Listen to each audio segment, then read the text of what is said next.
sən bilsən ki, filan kəs istedadına görə uğur qazanıb. Sənin bəhanən superdir də, mənə Allah vermədi. Amma bilsən ki, o məşqin şotla qazanıb. Sən daxildə uduzursan axı. Sən uduzursan, indi axı yoxdur işləməyə, məşq etməyə, aydındır. Məktəbdə bu mentalitetə otuzursan, universitet məktəbi bitirəndən sonra inkişaf mentaliteti olan yüz minlərlə gənc yetişir. Orada yetişir. Dünyanı ələ alırlar. Dünya. Mən deyirəm bizim təhsil sisteminin məqsədi belə shit üzrə söhbətlər olmalı deyil də. Orxan, bax Dünyanı fəth etmək. Hə, mən indi başa düşdüm dünyanı fəth etmək dediyin nə deməkdir? Nəyə görə o söz deyirdin, hə?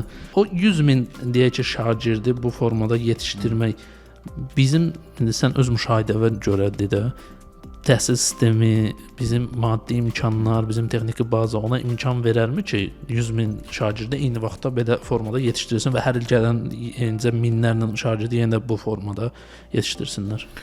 Əlbəttə ki, yetişdirməyəndə rasxod artır da, xərc artır onda.